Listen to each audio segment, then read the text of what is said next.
Senhor esteja convosco. Ele está no meio de nós. Proclamação do Evangelho de Jesus Cristo, segundo Lucas.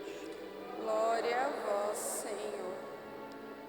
Naquele tempo, Jesus tinha entrado em Jericó e estava atravessando a cidade. Havia ali um homem chamado Zaqueu, que era chefe dos cobradores de impostos e muito rico. Zaqueu procurava ver quem era Jesus, mas não conseguia por causa da multidão, pois era muito baixo. Então ele correu à frente e subiu numa figueira para ver Jesus, que devia passar por ali. Quando Jesus chegou ao lugar, olhou para cima e disse: Zaqueu, desce depressa, hoje devo ficar na tua casa. Ele desceu depressa e recebeu Jesus com alegria. Ao ver isso, todos começaram a murmurar, dizendo: ele foi hospedar-se na casa de um pecador. Zaqueu ficou de pé e disse ao Senhor: Senhor, eu dou a metade dos meus bens aos pobres, e se defraudei alguém, vou devolver 4 vezes mais. Jesus lhe disse: hoje a salvação entrou nesta casa, porque também este homem é um filho de Abraão. Com efeito, o Filho do Homem veio procurar e salvar o que estava perdido. Palavra da salvação. Glória a vós, Senhor.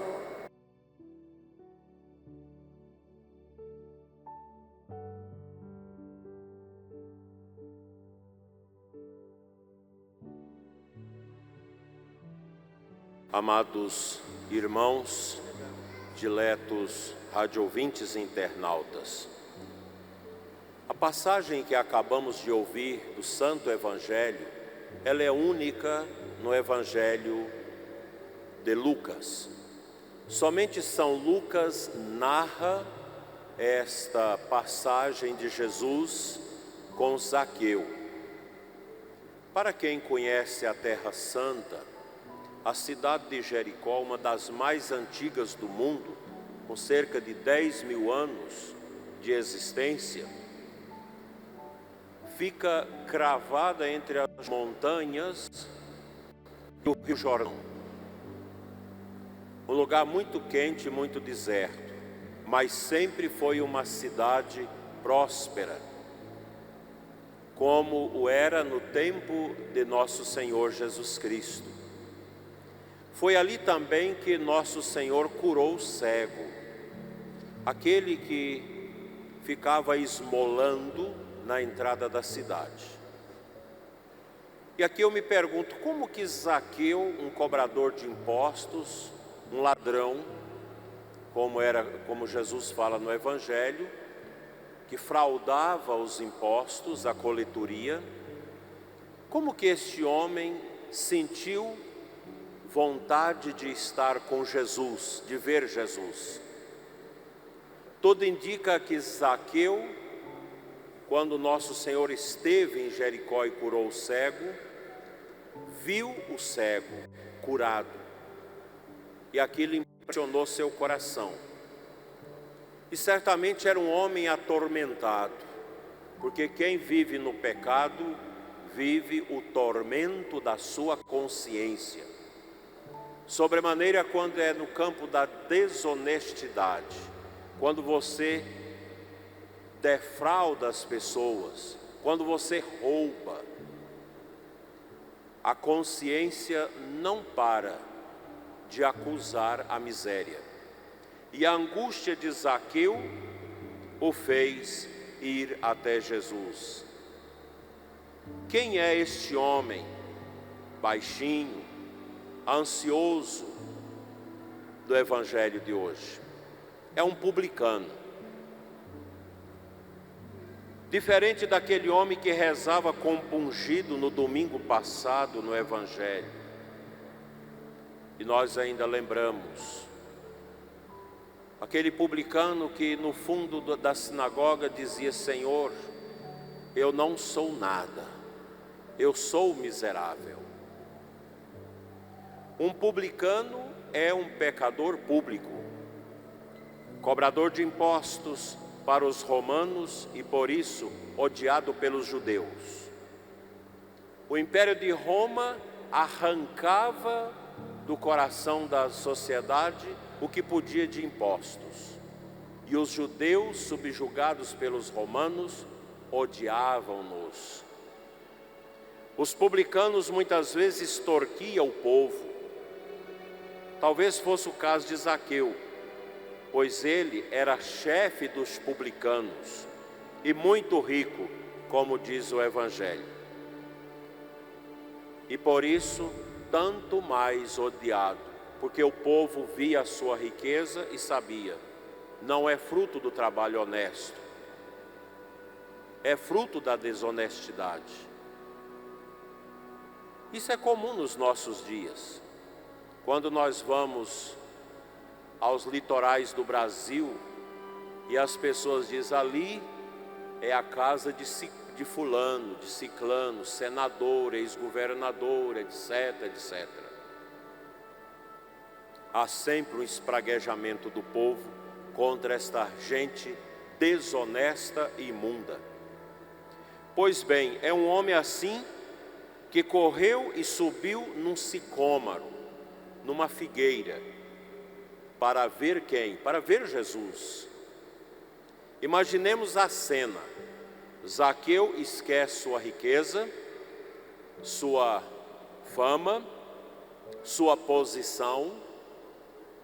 Aquele homem rico devia também ser sozinho, amargurado na sua riqueza, que o tornava um rejeitado por todos e um excluído da comunidade do povo de Deus.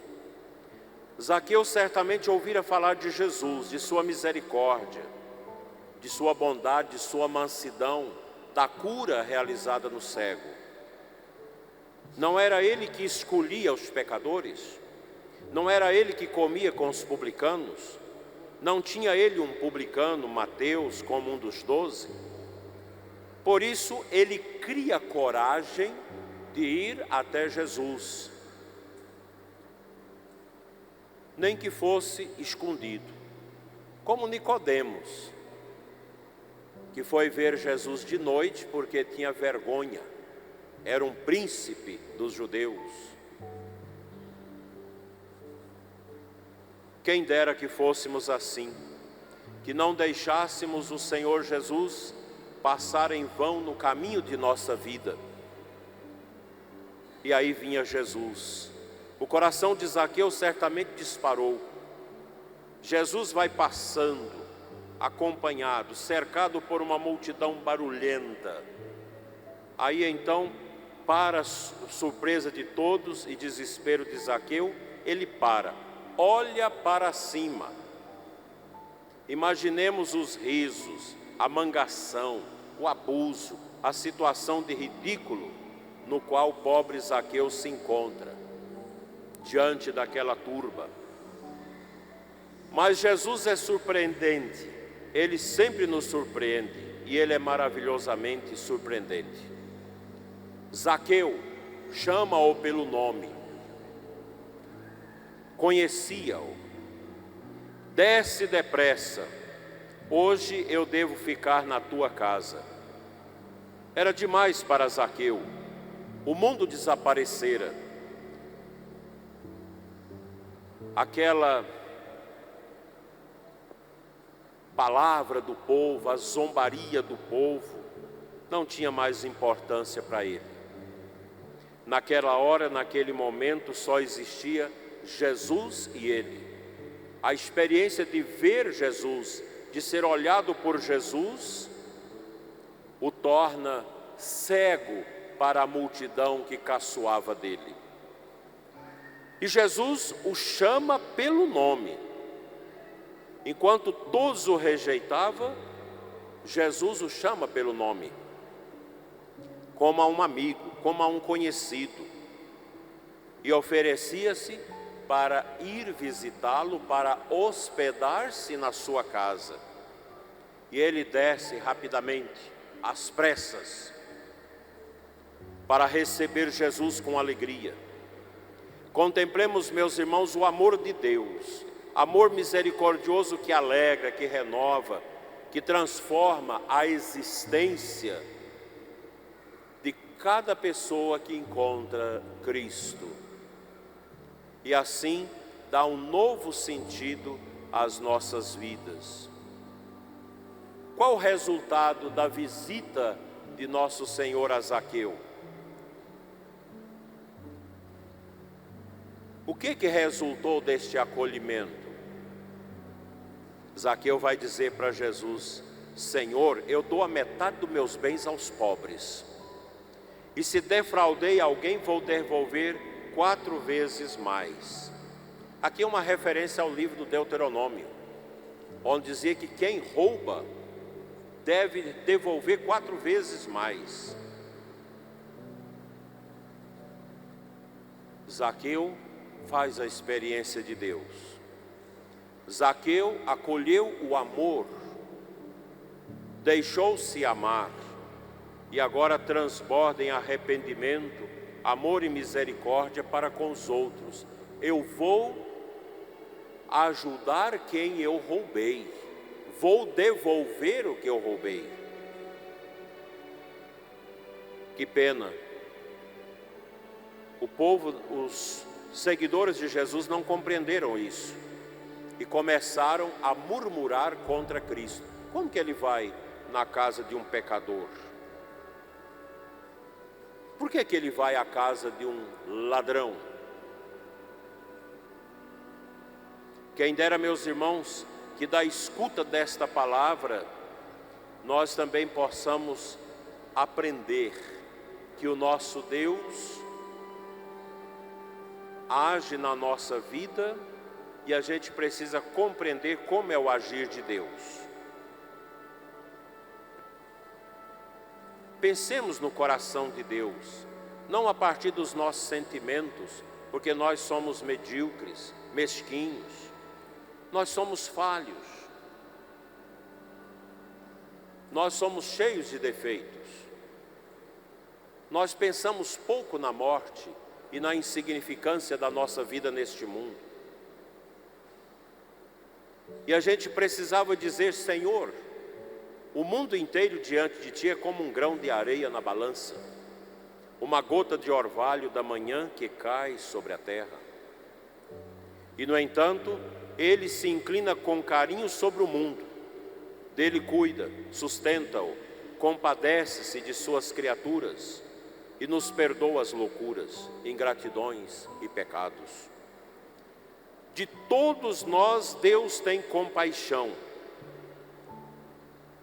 porque Ele tudo pode. Fecha os olhos aos pecados de cada um de nós, para que nós possamos nos arrepender. Sim, Deus ama tudo o que existe e não despreza nada daquilo que Ele fez. Porque se odiasse alguma coisa, não o terias criado. Se Deus odiasse o pecador, Ele não seria Deus.